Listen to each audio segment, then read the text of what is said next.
भीमराजा शरण संघासनी भीमराजा। तर आज या आपल्या सदमस्त बुद्धविहारामध्ये ज्या ग्रंथाचं वाचन सुरू आहे, भगवान बुद्धांनी यांचा धम्म आणि डॉक्टर यशवंत मनोहर लिखित रमाई असे या दोन्ही पुस्तकांचं वाचन, ग्रंथाचं वाचन सुरू आहे। आज आमचे मोठे बंधू आदरणीय आयुष्यमान दिगंबर दादा पेंटर की जे गायक या त्यांच्या गायकीने आपल्या सर्व जिल्ह्यातून प्रसिद्ध आहे।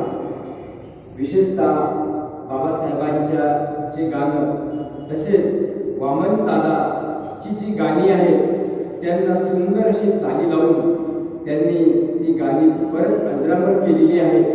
असे अष्टपैलू व्यक्तिमत्वाचे आमचे दिगंबर दादा पेंटर मी ताईने आहे आणि मी ताईला विनंती करतो आपण समोर येऊन धूप दीप लावावं आणि त्यांचे चित्र जे आहेत ते आपल्याला संपूर्ण जगामध्ये दाखवतात। पवार सर अतिशय सुंदर ते प्रसार माध्यमांना पुरवतात आणि अगरबत्ती घ्या, मेणबत्ती घ्या, ती सगळी तिथं राहुल सर तुम्ही सुद्धा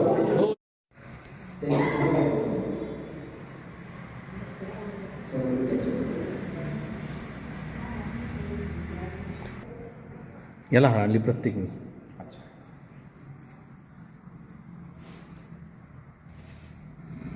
निश्चित मी अनित्यवाद सांगितलेला आहे, त्यामुळे बाबासाहेबाला भगवान बुद्धाला आपण पुष्प वाहिले पाहिजे, तथागताला आपण पुष्प अर्पण केले पाहिजे आणि निश्चित या विहाराचं सौंदर्य या आणलेल्या पुष्पामुळे फुलांच्यामुळे अधिकच प्रसन्न आणि सुगंधित होते, मनाला एक प्रकारचा आनंद मिळते। ह्याच्यात फुले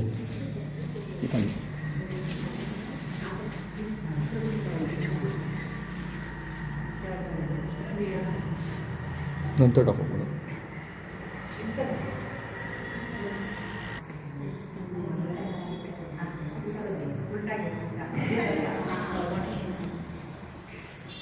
बसा नंतर बुद्धं नमामि धम्मं नमामि संघं नमामि। मी बुद्धाला शरण जातो, मी धम्माला शरण जातो, मी संघाला शरण जातो।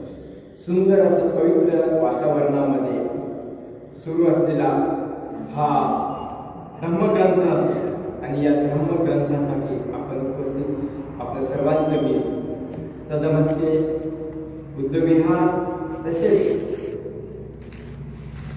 महिला मंडळ जे आहे आपलं विशाखा महिला मंडळ, या विशाखा महिला मंडळातर्फे आपल्या सर्वांचं खूप खूप हार्दिक स्वागत करतो। आणि रमाईचं लग्न झाल्यानंतर रमाई नांदायला घरी आली। नांदायला घरी आल्यानंतर सगळ्यांनी रमाईचा स्वभाव बघितला, अतिशय प्रेमळ कनवाळू अशी ती रमाई सगळ्यांच्या लक्षात आली। अरे ही मुलगी तर आपलीच आहे, परकी नाही। आणि फार लवकर त्या सर्व घरातील आंबेडकरांच्या कुटुंबातील सगळ्यांशी ती मिसळून गेली आणि अतिशय आनंदाने रमाई त्या कुटुंबामध्ये राहू लागली। परंतु एक जी गोष्ट आहे ती गोष्ट थोडीफार मीरा आपल्याला वगैरे असं वाटलं होतं की बाबासाहेब जसे शिकलेले आहेत तसे रमाईने सुद्धा शिकावं अशी त्यांनी इच्छा व्यक्त केली। भीमराव म्हणाला, रमा आता तू शिकायला पाहिजे। रमा थोडीशी अवघडली, लिखाणाचा शिक्षणाचा काहीच गंध नव्हता। तुम्ही शिकतात तेच पुरे झालं, मी केवळ काय शिकायचं आहे? तुम्ही आमचे एवढे विद्वान पंडित सर्वस्व आहे, मला शिकून काय फायदा आहे? मी कशाला शिकायचं? तसं नव्हे रवा, घरची बाई शिकलीच पाहिजे, तिला पत्र लिहिता आलं पाहिजे, वाचता आलं पाहिजे, तिनं ग्रंथ सुद्धा वाचले पाहिजे. मला ही अपेक्षा होती. माहित होतं भीमरावला की आपली पत्नी अशिक्षित आहे, परंतु तिचं वयस काय होतं? 9 वर्षाची होती.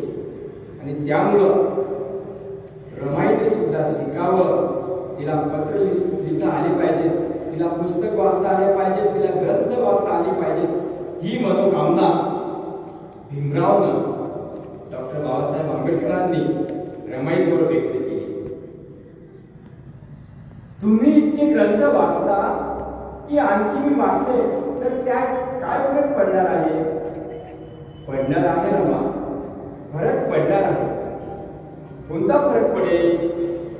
जिच्या हाती पाळण्याची दोरी ती संसाराला पुढे नेईल, संसाराचा उद्धार सांभाळी. असे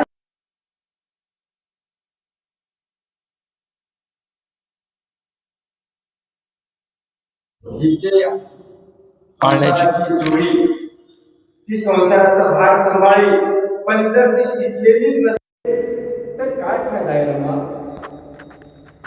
अगदी अचूक दिशेने झोका देऊ शकते.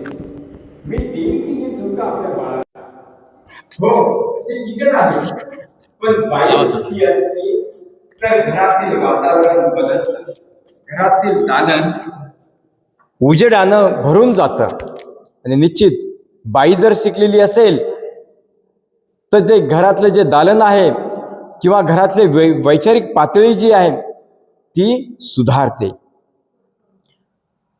रमाला हे थोडं पटलं. त्यापेक्षा नवऱ्याची इच्छा मोडू नये म्हणून ती तयार झाली. बरं, मी शिकेन, पण बाहेर जाण्या नाही शिकायला, तुम्हीच शिकवा मला. कबूल आहे, तुमची इच्छा आहे ना की मला आलं पाहिजे लिहिता वाचता, कबूल आहे, परंतु मी कुठे बाहेर शिकायला कुठे शाळेमध्ये जाणार नाही, तुम्हीच मला शिकवा. हो, ते ठीकच आहे, पण बाई शिकली असती तर घरातील वातावरण बदललं असतं. भीमरावला कुठे वेळ होता? त्याला स्वतःलाच तर दिवसाचे तास कमी पडत होते. तासांची त्या लांबी लहान वाटत होती. पण आता रमा तयार झाली होती, तिला शिकवायला हवंच होतं. ज्योतिबा फुल्यांबद्दल त्यांना ऐकलं होतं की त्यांनी आपल्या पत्नीला घरी शिकवलं. बाबासाहेबांचे जे गुरु होते ते महात्मा ज्योतिबा फुले, आणि त्याच प्रकारचं वातावरण सुद्धा बाबासाहेबांच्या घरात, रामजींच्या घरामध्ये तो पूर्ण विचार घेऊन घर चाललेलं होतं. आणि जसं की महात्मा फुलेंनी सावित्रीला शिकवलं त्याच प्रकारे मी सुद्धा शिकणार आहे. वावरात शिकवलं. भीमरावला वाटलं, पण आपण रमाला शिकू. तो रमाला म्हणाला, रमा, ठरलं, मी तुला शिकवीन. सावित्रीबाईला ज्योतिराव फुल्यांनी शिकवलं तसं शिकवीन. भीमरावाचे डोळे चमकायला लागले होते. उत्साह ओसाळून वाहत होता. कसं शिकवलं ज्योतिरावांनी? रमा, ज्योतिबा मोठे क्रांतिकारक पुरुष होते. आता एवढ्यातली गोष्ट आहे, 1890 साली ते मरण पावले. जवळजवळ 20 वर्षापूर्वी सतत समाज आणि त्यांची पत्नी सावित्रीबाई तर अगदी अलीकडे 1897 साली म्हणजे 12-13 वर्षापूर्वी मरण पावली. हो, तर एवढ्यातलीच गोष्ट आहे. सावित्रीबाई माझ्यासारख्याच अडाणी होत्या. हो, पण शिकल्या, शिक्षिका झाल्या, पुढे मुख्याध्यापिका झाल्या. पहा, विद्या कशी नवल घडवते. सावित्रीबाईंनी तर नवलच केलं होतं की असं कष्ट घेतलं म्हणजे जिद्दीनं शिकली म्हणा. खरंच वखरलेल्या वावरात एखादी काटकी हातात घेऊन ज्योतिबा आ ईचे काढायचे, सावित्रीबाईला शिकवायचे, मातीवर लिहायला शिकवायचे आणि सावित्री ही मातीवरची अक्षरं पुढं काळाच्या माथ्यावर विराजमान झाली. अशा प्रकारे हळूहळू महात्मा ज्योतिबांनी सावित्रींना शिकवलं आणि हीच सावित्री पुढे मुख्याध्यापिका झाली होती. असं उदाहरण भीमरावांनी रमाईला दिलं, जेणेकरून रमाई सुद्धा पुढे शिकेल. मी करीन प्रयत्न, रमा भारावून गेली. भीमराव खरंच निराळा होता. तो काहीतरी वाकून पाहत होता, काही घडू पाहत होता, नवजन्माला घालू पाहत होता. हे वादळ आपल्या सावलीला मला सोडायला तयार नव्हतं. रमानंही साथ दिली. सगळा प्रपंच ती सांभाळत होती. संसाराचा डोंगर वाहून नेत होती. खूप शिकणं रमाला जमलं नाही, पण ती शिकली, लिहायला शिकली, वाचायला शिकली. भीमराव कॉलेजात जाई तेव्हा त्यांच्या खोलीत पसरलेल्या पुस्तकातील एखादं मराठी पुस्तक ती निवडी आणि दुपारच्या वेळी वाचत बसे. मनाला हळूहळू नवी पालवी फुटत असल्याचं चित्र ती अनुभवत होती. सुख ती अनुभवत असे, पण मध्येच संसाराची हाक येई. ही हाक आली की रमाचं मन इकडे तिकडे धावून जात असे. पालवी तिथेच राहून जाई, कोमेजूनही बऱ्याचदा जाई. मग अशा प्रकारे भीमराव कॉलेजला गेले की त्यावेळेस मात्र रमाई त्यांच्या पुस्तकातलं एखादं पुस्तक घेऊन ती छानपैकी वाचायची आणि कुठून तरी आवाज यायची, अरे रमा, हे असं असं बाकी आहे, हे काम तुला करायचं आहे. मीरा आत्या किंवा घरातला कुणीतरी व्यक्ती आवाज द्यायचा. त्यावेळेस मात्र सर्वस्व ते विसरून रमा जे काही काम असेल काम ती करायची. भीमरायाचं महाविद्यालयीन शिक्षण सुरू होतं. तो आता पेटला होता. आदाशासारखा वाचत होता. रात पहाड त्याचा अभ्यास सुरू होता. त्याच्या डोळ्यापुढं विलक्षण काही तरळत होतं. त्या दिशेने भीमराव धावत होता. खाच खळगे दिसत नव्हते, काटे गोटे दिसत नव्हते. भीमराव धुंद झाला होता. त्याच्या मनात जिद्दीचा वनवा पेटला होता. बघा, अत्तदीप भव, जसं की भगवान बुद्ध म्हणतात, स्वतःचा उद्धार करायचा असेल तर तुम्हीच तुमचे मार्गदाता आहात. तुम्हीच तुमचा मार्ग शोधू शकता. तुम्हीच तुमच्या जीवनाचे शिल्पकार आहात आणि तुमचं जीवन वैभवशाली सुखकारक तुम्हीच बनवू शकता. दुसरे कुणीही बनवू शकत नाहीत. आणि हा विचार जो आहे, स्वयंप्रेरणा, ही भीमरावांनी त्यांना जो ग्रंथ दिला होता केळुस्कर गुरुजींनी, भगवान बुद्ध, या ग्रंथातून त्यांना ती ऊर्जा मिळाली होती. आणि सतत पुस्तक वाचन, आपण जर बदलू तर सगळ्यात महत्त्वाचं म्हणजे आपली मैत्री ही पुस्तकाची झाली पाहिजे. खूप सुंदर सुंदर पुस्तक आहे, तुम्हाला सांगतो मी. यशवंतराव खरात जे होऊन गेले, त्यांचं तराळ अंतराळ नावाचं पुस्तक आहे. यशवंतराव खरात असे होते की अतिशय हालाकीची परिस्थिती, हालाकीची त्यांचं पुस्तक आहे तराळ अंतराळ. जर कदाचित तुम्हाला जर ते पुस्तक भेटलं, निश्चित भेटेल. मनात इच्छा असतील तर प्रत्येक गोष्ट आपल्याला मिळते. तर पुस्तक तुम्ही आणा, मागवा, काही जास्त मोठं नाही. त्यांचं आत्मचरित्र आहे त्यामध्ये आपले शंकरराव खरात. ते अशी त्यांची दयनीय अवस्था होती की गावामध्ये जर एखादा व्यक्ती मरण पावला तर यांना आनंद व्हायचा. तुम्ही म्हणाल आनंद कसा काय? मग ते प्रेत घेऊन स्मशानामध्ये ते जायचे, ते गावातले व्यक्ती जे काय असतील ते, आणि त्या प्रेतावरचा कपडा बाजूला टाकायचे, त्या प्रेतावरचा गोडधोड वगैरे हे बाजूला टाकायचे आणि मग ते प्रेत जाळायचे किंवा काय. तर प्रेत तिथे जात असतानाच हे मागे मागे मागे मागे जायचे आणि स्मशानभूमीच्या कोणत्या तरी कोपऱ्यामध्ये लपून बसायचे. शंकरराव खरात आणि त्यांचे भाऊ असे दोघं जण. आणि मग सगळे गेले की हळूच तो कपडा जमा करायचा.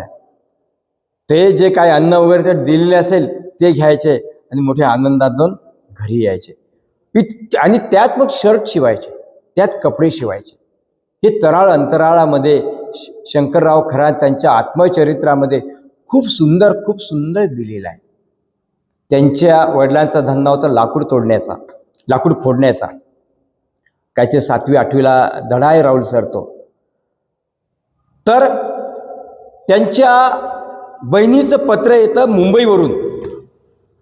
आता हे अशिक्षित होते शंकररावांचे वडील, लिहिता वाचता येत नव्हतं. आणि मग लिहिता वाचता येणारा कोण? गावातला मास्तर. मग आता हे आलेले जी तार आहे किंवा पत्र आहे छोटंसं, हे वाचून कोण दाखवणार? मास्तर. मग हे गेले मास्तरच्या दारामध्ये. गुरुजी गुरुजी, हे काहीतरी तारगीर आली बा, हे मला वाचून दाखवा. बरं बरं बरं बरं दाखव तिकडे. घेतात. बायकोला म्हणतात, अगं तो राम्या आलेला आहे, शंकरचा बाप, काय काही कामगिम करून घ्यायचं का? अरे हो ना म्हणे, आपली लाकडं फोडून घ्यायचेत ना. तुम्हाला तिथून ऐकू येते का बाबा? बरं बरं या या या.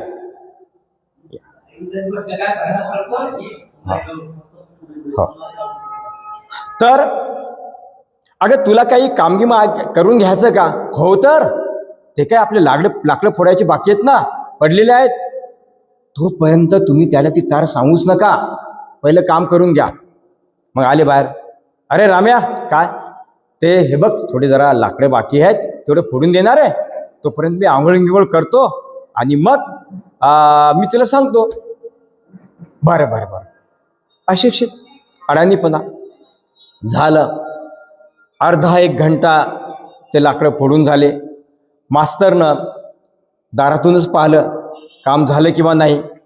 जेव्हा काम झालं त्यावेळेस मात्र ते आले. हां राम्या झालं का? हो. अरे ये इकडे, बैस इथं ओठ्यावर. तार अशी आहे, तुझी कोणती बहीण राहते का रे मुंबईत? म्हणे हो माझी बहीण राहते. अरे तिचं निधन झालं रे, ती वारली रे. तिथेच रामया शंकररावांचे वडील खाली बसले आणि अश्रू ढाळू लागले आणि तिथून निघून गेले. तर असे अतिशय हालाकीचे इतकं सुंदर पुस्तक आहे ते तराळ अंतराळ. तुम्ही नाव लक्षात असू द्या. आणि जर तुम्हाला संधी मिळाली वाचायची तर जरूर तुम्ही ते पुस्तक वाचा. तर अशा त्यांचं ते आत्मचर्य. आणि नंतर पुढे ते मराठवाड्या विद्यापीठाचे कुलगुरू झाले. सांगायचं सत्य म्हणजे मराठवाड्या विद्यापीठाचे शंकरराव खरात कुलगुरू झाले. एवढं त्यांनी अभ्यास केला आणि पुढे गेले ते. तर अशा प्रकारची ही जी पुस्तकं आहेत आपल्या नजरेतून गेली पाहिजेत. मी प्रयत्न करीन. रमा भारावून गेली होती. भीमराव खरंच निराळा होता. तो काहीतरी वाकू पाहत होता, काही घडू पाहत होता. रमाई शिकत होती, प्रयत्न करीत होती. तिची खूप धावपळ होईल पण इलाज नव्हता. ती धडपडत होती, जीवाचा आटापिटा करत होती. कशाला ग ही पोर एवढी तडफड करते? तिची धावपळ पाहून मीराबाई म्हणत. त्यांना तिची दया येई. रामजी सुभदारांना मात्र आनंद वाटे. शिक्षणाचं मोल त्यांना माहीत होतं. ते तिच्या धडपडीचे कौतुक करीत. कधी कधी ते रमाला वाचून दाखवायला सांगत. ज्या ज्या वेळेस रमा वाचायची त्यावेळेस मात्र रामजी तिला काम सांगत नव्हते. त्यातून तिला ते बाहेर पडू देत नव्हते की चांगली गोष्ट आहे. आणि तिची जी धावपळ व्हायची, घरातले कामही करायचे, पुस्तकही वाचायची, लिखाण वाचन ही तिची धावपळ पाहून मात्र रामजींना खूप आनंद व्हायचा. आणि मग रामजी कधी कधी म्हणायचे, रमा एखादं पुस्तक मला वाचून दाखव बरं. भीमरावाच्या सत्कारात केळुसकर गुरुजींनी बुद्धाचे चरित्र भीमरावाला भेट म्हणून दिलं होतं.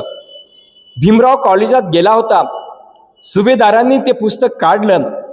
भीमरावानं ते पुस्तक फार जपून ठेवलं होतं. रमाला त्यांनी बोलावलं. रमा, इकडे ये बेटा. रमा आली, शांतपणे उभी राहिली. तिच्या हाती सुभेदारांनी ते पुस्तक दिलं होतं.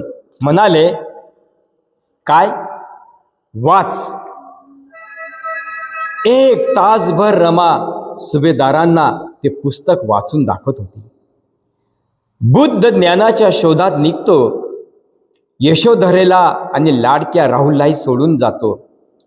ज्ञानासाठी तो महाचिंतन करतो. बुद्ध होतो.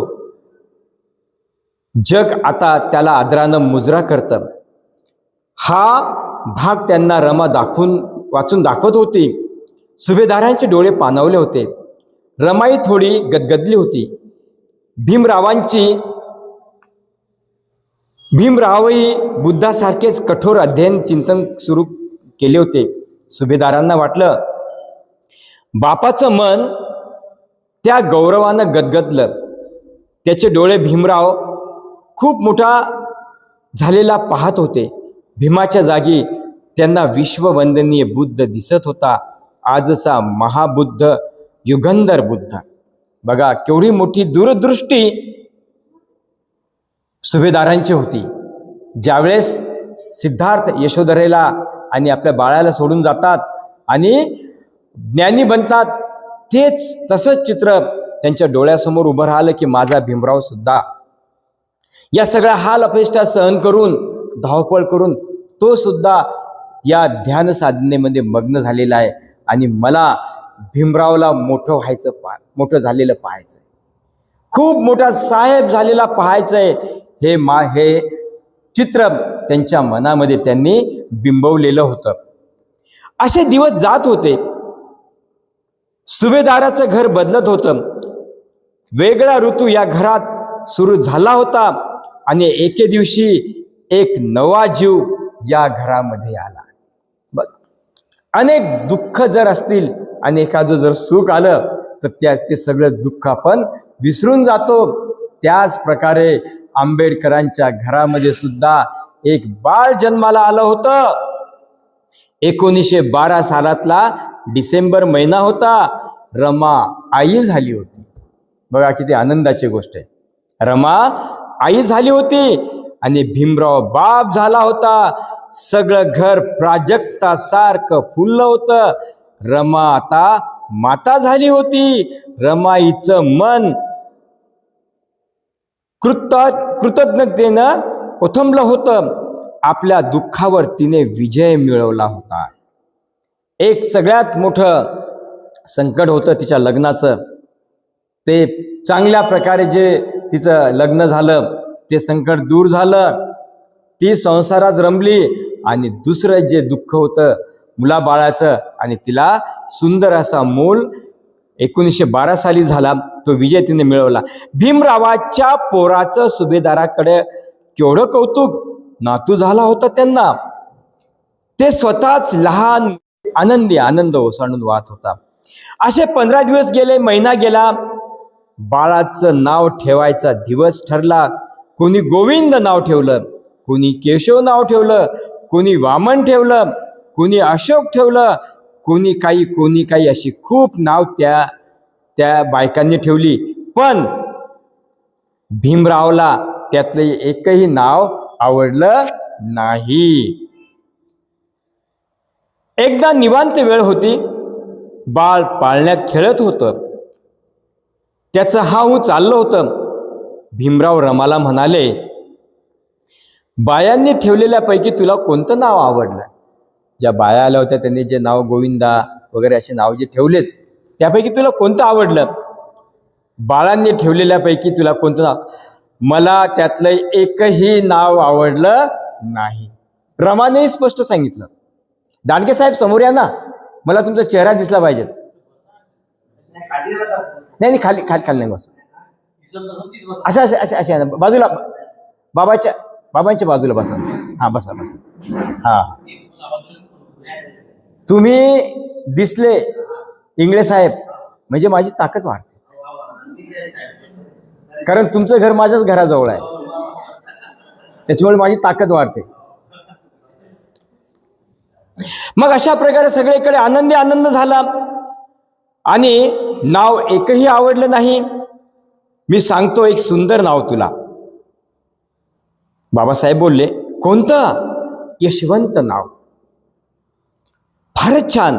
रमा म्हणाली, फारच छान केवळ नाही, फार अर्थ आहे त्या नावामागे. यशवंत नावामध्ये फार अर्थ आहे. आणि तुला मी सांगतो कसा. अगं, ज्योतिबा फुल्यांनी आपल्या दत्तक पुत्राचं नाव यशवंत ठेवलं. महात्मा ज्योतिबा फुलेंना पुत्र नव्हता, मूलबाळ नव्हतं. नंतर त्यांनी हा यशवंत नावाचा मुलगा आहे हा दत्तक घेतला होता. मग यशवंत हेच नाव ठेवू. रमा, आपण ज्योतिबाचे कोणीतरी लागतो. ज्योतिबा फुले हा आपला खरा पुरुष, कुलपुरुष आहे. रमा, त्यांची आवड तीच आपली आवड. छान नाव शोधलं तुम्ही. मला खूप आवडलं आपलं बाळ. आजपासून यशवंत झालं. त्यानं आपल्यालाही यशवंत करावं. खूप यश तुम्हाला मिळावं. रमा, तुला यशवंत हे नाव आवडलं तर खूप आनंद झाला. बाळ त्या दिवसापासून यशवंत झाला. रमाच्या या पोरानं घरात नवा सुगंध आणला. घरात एक कौतुक रांगू लागलं. त्या कौतुकाला सगळं घर यशवंत म्हणे. रमाचं मन आता पाखरांनी भरलेल्या झाडासारखं झालं होतं. रमाला आता क्षणाची फुरसत नव्हती. रमाला यशवंतानं आई पण दिलं होतं. तिच्या स्त्रीत्वाची परिपूर्ती झाली होती. रमा कृतज्ञ झाली होती. रमा रमाई झाली होती. तिच्या मनाला आपली नवी पालवी फुटली होती. वात्सल्याची दिशा दिवस कसे जात ते कळत नव्हते. या एवढ्या सुखातही रमा थकत नव्हती. ती अधिकच उमलत होती, अधिकच टवटवीत होत होती आणि जगण्यात अधिकच खोल जात होती. तर अशा प्रकारे अति आनंद या रमाईच्या जीवनामध्ये, बाबासाहेबांच्या जीवनामध्ये आणि सुभेदारांच्या, मीरा आत्यांच्या जीवनामध्ये फुलून आला. आणि अशा प्रकारे आता पुढे रमाईच्या जीवनामध्ये जवळपास या संसारामध्ये 11 ते 12 मृत्यू होतात. पुढचा भाग आहे मृत्यूंनी सूड घेतला. पूर्ण जर आपण हे वाचलं तर कुठेतरी थोडाफार आनंद होतो आणि पुन्हा दुःखाची वाटचाल सुरू होते. पुन्हा कुठेतरी बाबासाहेब लढाई लढतात आणि पुन्हा संघर्ष कुठेतरी सुरू होतो. मग माता रमाई उपास तापास करतात की माझ्या पतीला काही होऊ नये. आणि याच्यामध्ये ते क्षीण होते, खूप क्षीण होते. असा संघर्षमय जीवन पुढे रमाईचं आहे. ते आपण बघूया. बराच फक्त 10 ते 15 मिनिटं बाकी आहेत. आपण आपल्या ग्रंथाकडे वळूया. उद्यापासून आमच्या ताई वाचणार आहेत.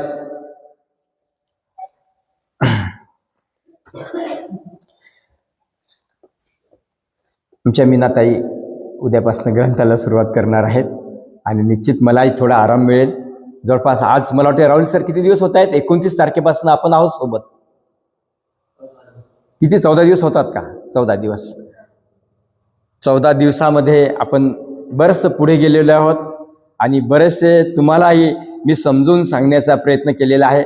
मीनाताई झाल्या की मी पुन्हा सुरू करेल. पुन्हा आपल्या त्या स्नेहलताई नाही आल्या का? स्नेहलताई आहेत, कविताताई आहेत, राहुल सर आहेत. या सगळ्यांना, कारण हा 3 महिन्याचा कालावधी आहे.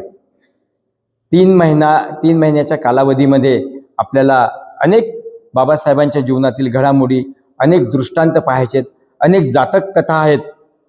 आज मी जातक कथा सांगणार होतो एक छानशी, एका काळ्या धम्मट दगडाची, परंतु पुन्हा केव्हा तरी मी सांगेल, कारण आता 10 मिनिटं बाकी आहेत आपल्या ग्रंथ वाचनासाठी.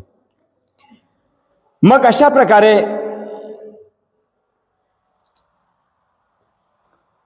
राजा बिंबिसाराने सिद्धार्थाला समजावून सांगितलं, तुला मी माझं अर्ध राज्य देतो. तुला जर तुझं राज्य करायचं नसेल, पाहिजे नसेल, माझं अर्ध राज्य देतो. परंतु तू परत आपल्या स्वगृही परत जा आणि जो पुरुषार्थ आहे तो पुरुषार्थ तू निभव. सिद्धार्थ सांगू लागले, कष्ट करून मिळून ठेवलेली तुम्हाला फसवून जिथून आली तिथे परत जाणारी व काही काळापुरती उसने मी घेतलेली सुखे नाहीत. हे जे तुम्ही सुख सांगत आहात हे संपूर्ण सुख नाहीये. हे सुख क्षणिक आहे. खरं जीवनाचं सुख वेगळं आहे आणि ते खरंच जीवनाचं सुख शोधण्यासाठी मी निघालेलो आहे. या तुम्ही सांगितलेल्या क्षणिक सुखासाठी नाही. या सुखात कोणाच्या आत्मसंयमी मनुष्य तो जर शहाणा असेल तर तो रममान होईल. आत्मसंयमी थोडक्यामध्ये. परंतु मला आत्मसंयमी नव्हे, मला जगाची सुखशांती पाहिजे. मला सगळ्यांना सुखशांती कोणत्या मार्गाने मिळेल तो मार्ग मला शोधायचा आहे. माझ्यापुरतं नाहीये सुख. हे माझ्यापुरतं नाहीये. मी सुख कशा समजतो?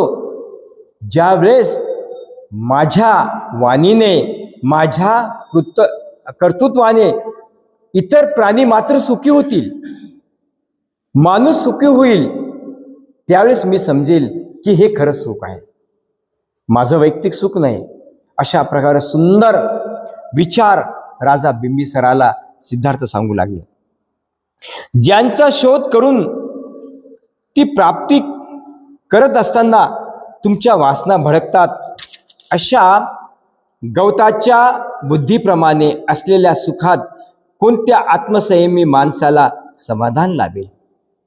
जो सुखे भिरकावून दिलेल्या माणसाच्या तुकड्याप्रमाणे आहेत आणि जी राजे लोकांच्याकडून उपभोगली गेल्यामुळे विपत्ती निर्माण होते, अशा सुखात कोणत्या आत्मसंयमी माणसाला समाधान मिळेल? दुसऱ्याला पराजय करून, दुसऱ्याला हरवून, दुसऱ्याचं हिसकावून घेऊन जर तुम्हाला आनंद मिळत असेल, ते सुख नव्हे. दुष्कर्मानं कमवलेली संपत्ती म्हणजे सुख नव्हे. निश्चित त्या सुखानं तुम्हाला रात्रीची झोप येत नाही. ज्या सुखात रममान होणाऱ्या माणसावर अनेक बाजूंनी संकटे कोसळतात आणि ती वासनांप्रमाणे विनाशकारी आहेत, अशा या सुखात कोणत्या आत्मसंयमी माणसाला समाधान लाभेल? ज्यांच्या अंतःकरणाच्या या सुखांनी चावा घेतला आहे, अशा आत्मसंयमी पुरुषांचाही नाश होतो. त्यांना आनंद मिळत नाही. संतापलेल्या क्रूर सर्पाप्रमाणे असलेल्या या सुखामध्ये कोणत्या आत्मसंयमी माणसाला समाधान लाभेल? की दुसऱ्यावर अत्याचार करायचे, दुसऱ्यांना लुबाडायचं आणि स्वतः सुख प्राप्ती करायची, यामध्ये कुठलाच आनंद नाही. हाड चळवळीत उपाशी मरणाऱ्या कुत्र्याप्रमाणे जरी त्या सुखांचा उपभोग माणसाने घेतला तरी त्याचे समाधान होत नाही. मेलेल्या हळ्यांच्या सापळ्याप्रमाणे असलेल्या या सुखामध्ये कोणता आत्मसंयमी माणसाला समाधान लाभेल? अशा या सुखांचा आसक्तीमुळे ज्यांची बुद्धी आंधळी झाली आहे, जो कपाळ करवंट आहे, सुखोपभोगाच्या आशेच्या दरिद्री गुलाम आहे, त्याने या जीवसृष्टीत मृत्यूचे दुःख भोगावे हेच योग्य आहे. आणि अशी आसक्ती ज्याप्रमाणे जो जीवन जगतो, ज्याप्रमाणे सुख भोगतो, तो मेलेल्या माणसाप्रमाणेच आहे असं मी समजतो. बघा, राजा बिंबिसार जो होता तो त्याच्या वडिलाच्या समकालीन होता.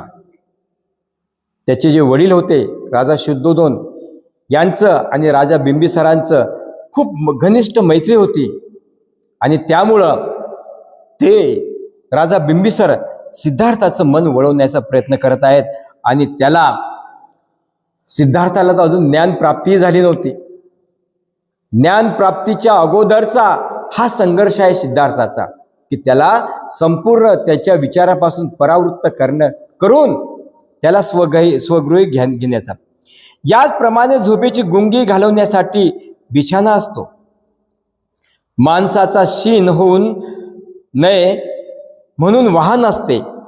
उभे राहण्याचा त्रास कमी करण्यासाठी आसन असते.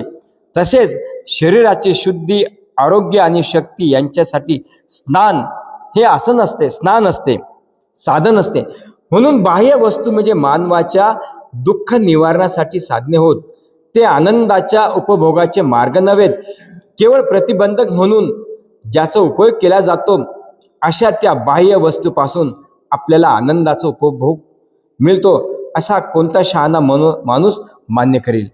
मग आपल्याला आराम करण्यासाठी बेड आहे, बसण्यासाठी खुर्ची आहे, किंवा शरीर स्वच्छ करण्यासाठी पाणी आहे.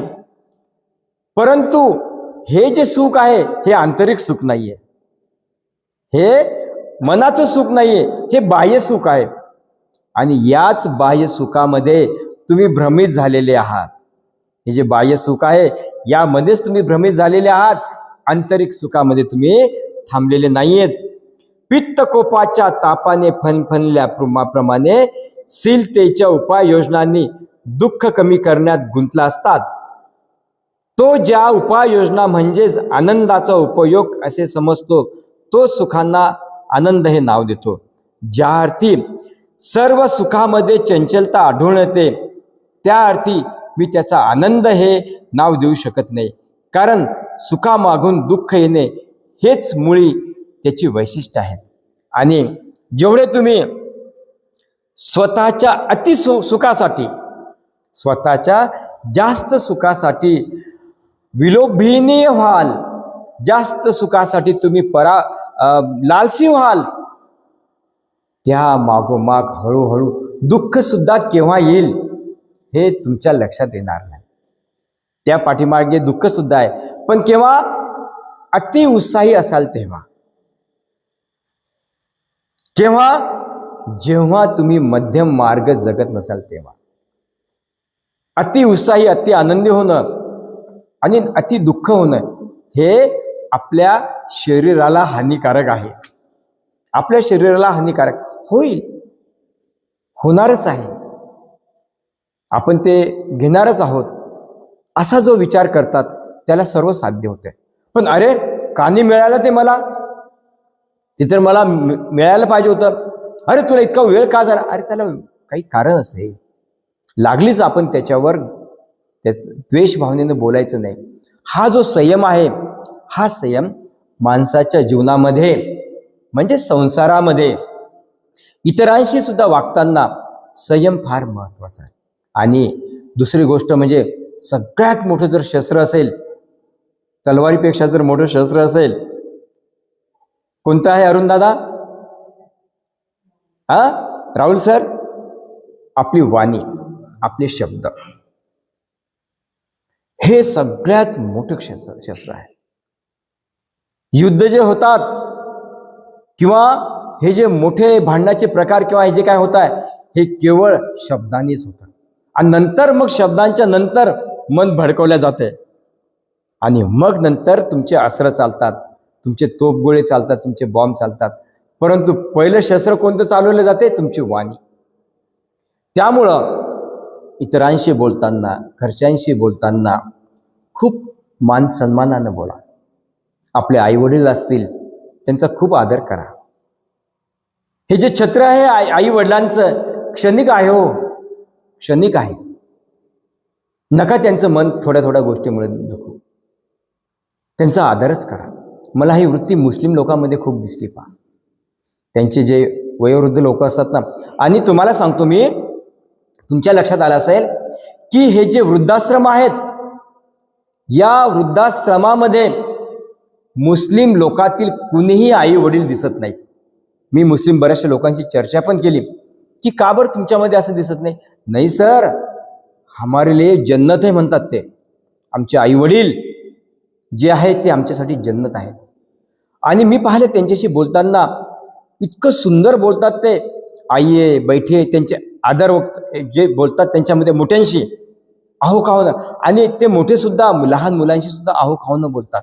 आईये आप बैठिये वगैरे असं त्यांच्यामध्ये भावना आहे. तर सांगायचं म्हटलं म्हणजे या वृद्धाश्रमामध्ये मुस्लिम समाजातील तुम्हाला कोणीच दिसणार नाही. जे उच्च शिक्षित इतर जे हिंदू वगैरे जे आहेत, या मराठा समाजा वगैरे आहे, यामधले मला जास्त दिसले. कारण काय? जी प्रेमभावना जी मुस्लिमामध्ये आहे इतर मोठ्यांच्या प्रती, ती इतरांमध्ये नाही आहे. आज अनेक ठिकाणी चांगले चांगले डॉक्टर आहेत, चांगले चांगले मोठे आहेत आणि विद्वान झालेले आहेत, विदेशामध्ये शिकायला गेले. इकडे आई वडील घरीच, दोघंच जण कसे तरी दिवस काढतात आणि मग कधीतरी वडिलाचं निधन होतं आसपासचे मंडळी त्याला कळवतात, अहो डॉक्टर साहेब असं असं झालं, आम्ही तुमची वाट पाहत आहोत. आणि डॉक्टर साहेब म्हणतात की अशा प्रकारचे माझे हे महत्त्वाचं काम आहे, तुम्ही उरकून घ्या, काय पैसे लागतील मी तुम्हाला पाठवील, पण मात्र दुसऱ्या वेळेस मी नक्की येईल. बघा, दुसऱ्या वेळेस म्हणजे आई जेव्हा वारेल त्यावेळेस मी नक्की येईल. काय कमावलो हो आयुष्यामध्ये? विद्वत्ता कमावली, पैसा कमावला, शून्य शून्य. जर तुमच्या आईवडिलांसाठी जर तुम्ही नाहीत तर जगासाठी काय असणार, दुसऱ्यांसाठी काय? असे अनेक उदाहरणं आहेत. आणि हे शिक्षित लोकांचे, मोठ्या शिक्षित लोकांचे असे उदाहरणं आहेत.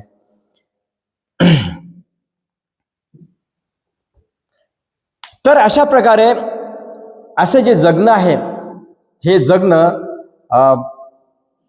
याला खरं सुख म्हणता येणार नाही. सुख म्हणजे उपभोग सर्वसाधारणपणे मानले जाते. कसोटीला लागल्यास त्यापैकी काही उपभोगाच्या योग्यतेचे आहे असे आढळत नाही. सुंदर वस्त्रे आणि सुंदर इतर सुखे म्हणजे पदार्थाचे केवळ सोबती होत, दुःखावरील उपाय एवढेच त्याचे महत्त्व मानले पाहिजे. तहान भागवण्यासाठी पाण्याची आवश्यकता असते, त्याचप्रमाणे भूक शमवण्यासाठी अन्न पाहिजे असते. वारा, ऊन आणि पाऊस यांच्या निवाऱ्यासाठी घर इथे असते आणि आपली नग्नता झाकण्यासाठी व थंडी वाऱ्यापासून संरक्षण करण्यासाठी कपड्यांची आवश्यकता असते. याप्रमाणे झोपेचे गुंगे आणण्यासाठी बिछाना असतो. प्रवासाचा सीन होऊ नये म्हणून वाहन असते. असे राहण्यास त्रास कमी करण्यासाठी आसन असते. तर अशा हे आपल्यासाठी योग्य नाही. मग अशा प्रकारे बरंचसं सिद्धार्थाला राजा बिंबिसाराने समजावून सांगितले. आणि पुढे ते म्हणतात, जे राजपद जाण्याची भीती असते आणि ज्याला कपटीपणाने वर्तन आवडते, अशा राजपदावर जर राजाची निष्ठा असेल तर तो राजा दुर्दैवी होय. आणि या उलट जर त्याची निष्ठा नसेल तर असल्या भित्र्या राजाला सुख तरी कसे मिळणार? आणि संबंध पृथ्वी जिंकल्यानंतर जर फक्त एकाच शहराचा उपयोग वसतिस्थान म्हणून होऊ शकतो आणि त्यातही जर फक्त एकच घर हे निवासस्थान होऊ शकते, तर मग राजपद म्हणजे केवळ इतरांसाठी केलेले कष्टच नव्हेत काय? अशा प्रकारे हे राजा शुद्धोधनाचे जे मित्र होते बिंबिसार यांना सिद्धार्थ समजून सांगण्याचा प्रयत्न करतात. मी गृहत्याग केला तो रागाने नव्हे किंवा शत्रूंच्या बाणाने आणि मुकुट धुळीस मिळावा म्हणून नव्हे किंवा अधिक उच्च असे हेतू साध्य करून घेण्याची माझी आकांक्षा आहे म्हणून नव्हे. आपली सूचना नाकारतो असेही नव्हे. अत्यंत विषारी आणि क्रोधाविष्ट सर्पाला एखादा सोडून दिल्यावर जो पुन्हा पकडण्याचा प्रयत्न करील किंवा एकदा पेटवलेल्या गवताची सूड ती पुन्हा संपूर्ण घराण्याचा नाश करण्याचा प्रयत्न कराल, असाच मनुष्य सुखाचा त्याग करील.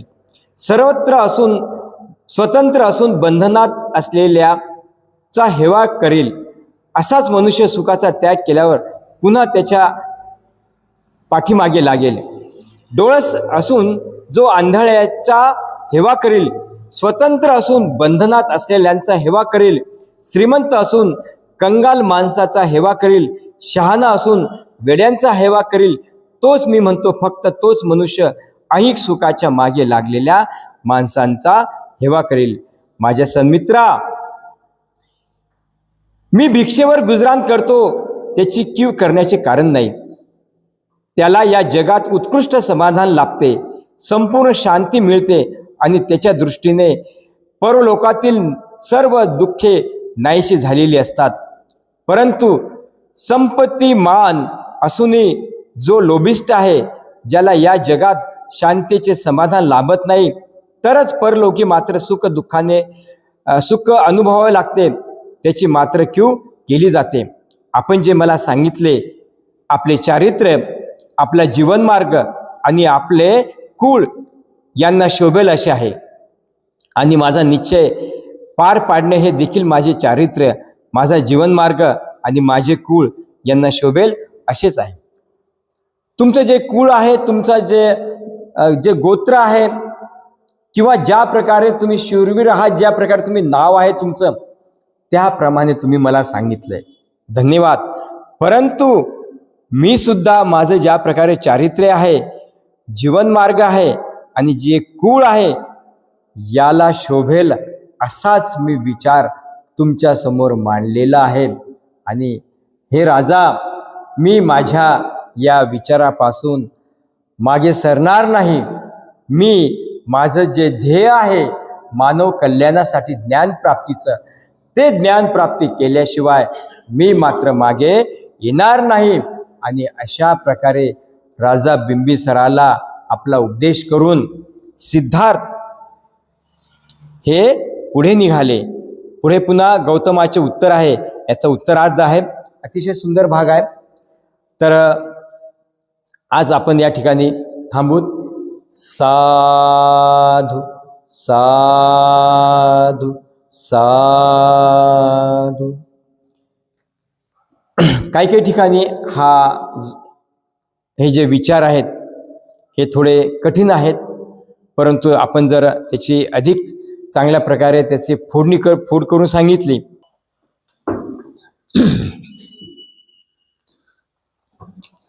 हा धम्म हो हवा हवा दुःखावरील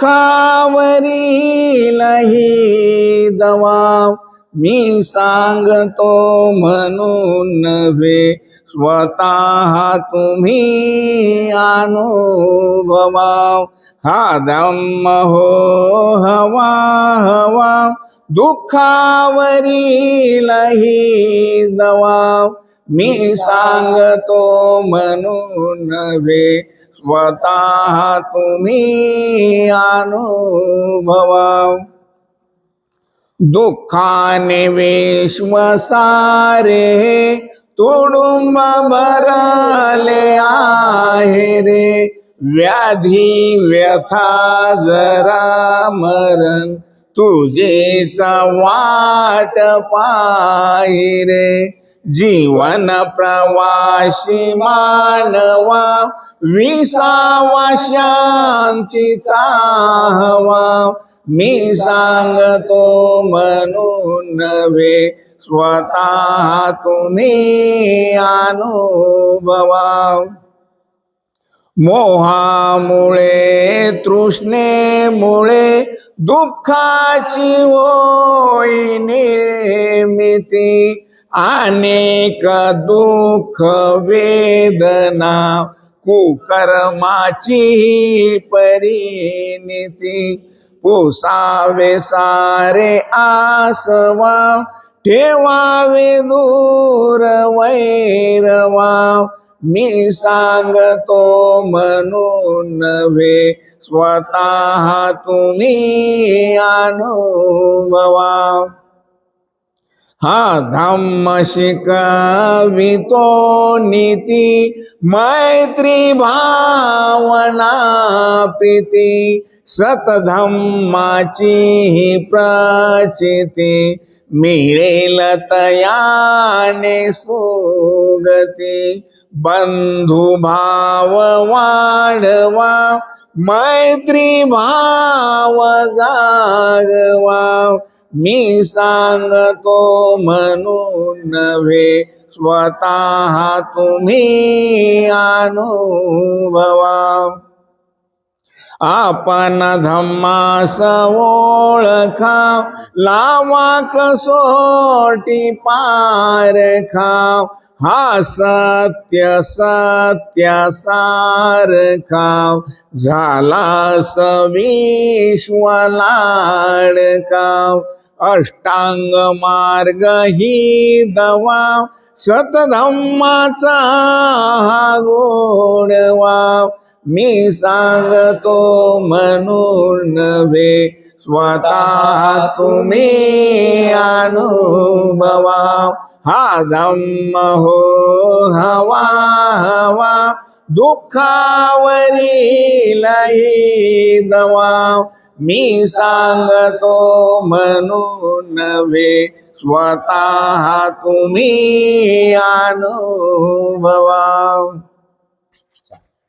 तर आज तुमचे दाजी आयुष्यमान निगमन दादा पेंटर,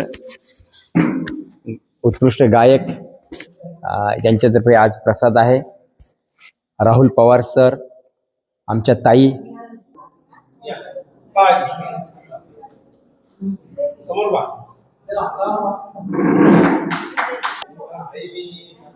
मुलांना दे ना फोन. वंदना पाठ झाली का? करायची पाठ, छानपैकी म्हणायची घरी सकाळी उठल्या उठल्या. शांत हो, आवडे त्याला खूप. ते काय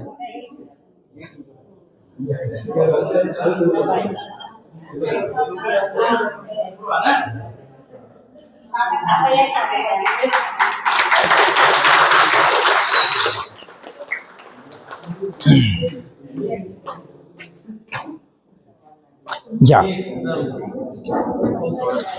जाता जाता प्रसाद घ्या हो मैत्री भावनेचा, हा मैत्री भावनेचा. मैत्री भावनेने विनाश होतो खऱ्यावरत्वाचा. मैत्री भावनेने विनाश होतो खऱ्यावरत्वाचा. भव आले वैभव, नाव गाजिले क्षणात झाले रंकाचे राव. प्रसाद घ्या हो सर्व मिळूनी, नंतर घ्या हो शिलेचे पाणी. शिलेच्या पाण्याचा घ्याना पवित्र करा हो आपुल्या मनास. बुद्धाच्या संघाच्या मार्गाने चाला हो नीट. भीमाच्या मार्गाने चाला हो नीट. बुद्ध भगवान की जय, भीम भगवान की जय.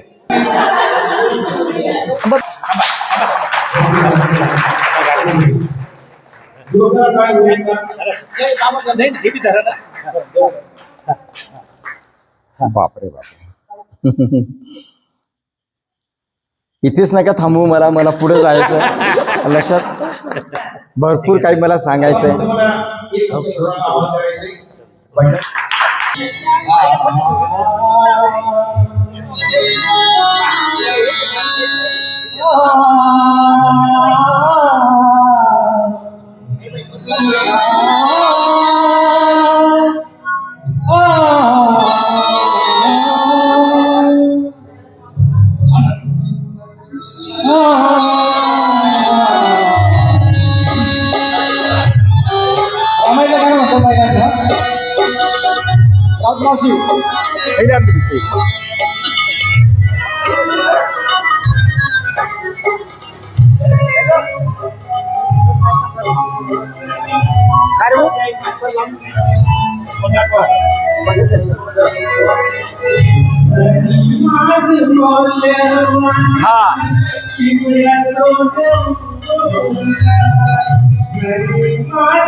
अरे उद्या फोन देत रे.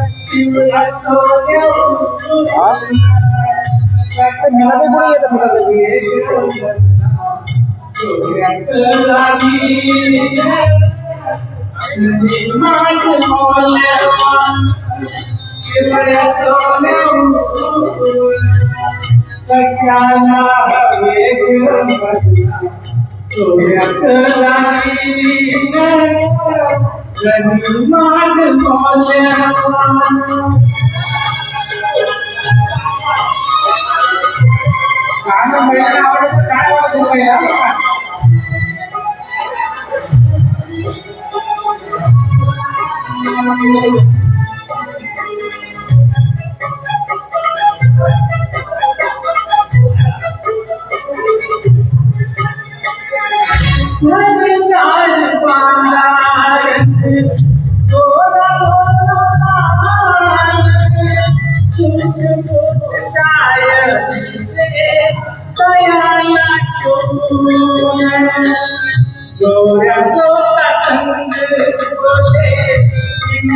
एवढ्या लोकांसंग होते इंग्रजी हसून कशाला हवे ग म्हणता सोन्याचं दागिन्या रवी माझं मोल्या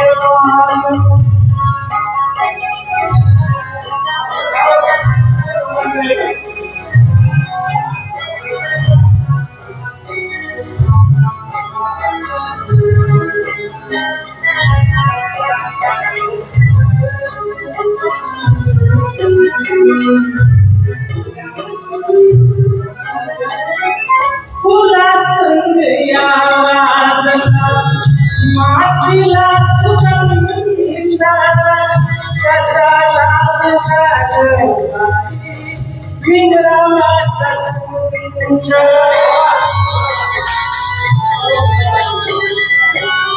फुला संग यावा मातीला सुगंधा कसा लागला बाई भिंगरामाचा सुगंध देवा मूळ सुधार दलितांचं जीवन देवा मूळ सुधार दलितांचं जीवन कशाला वेग बदला सोन्याचं दागिना गणी माझं मोल्या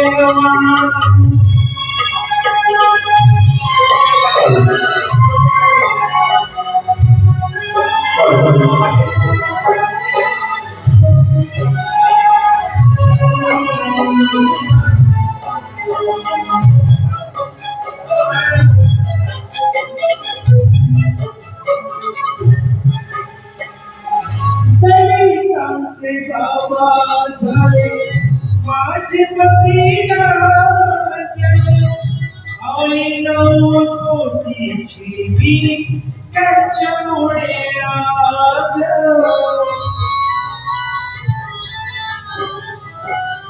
दलितांचे बाबा झाले माझे पतीला आणि 9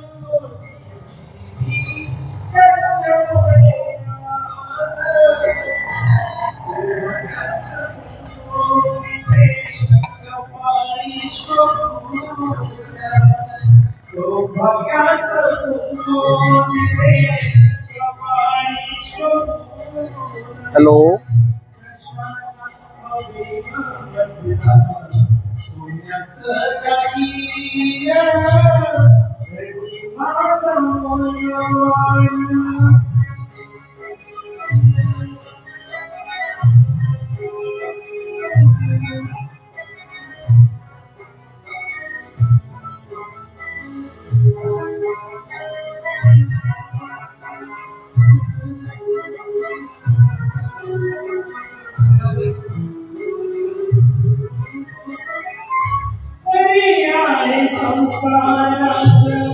शिरावरी होता लक्ष्मण सारा आयुष्मान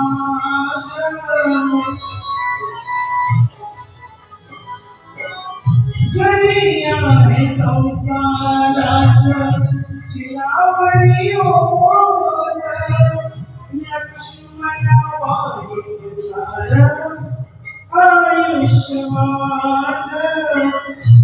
पूर्वी भीमाची सांगे समजावूया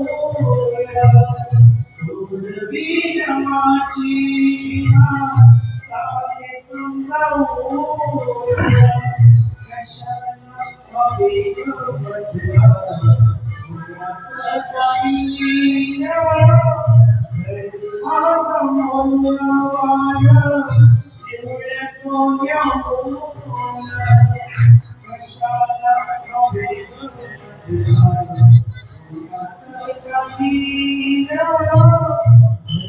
माझा मौल्यवान माझा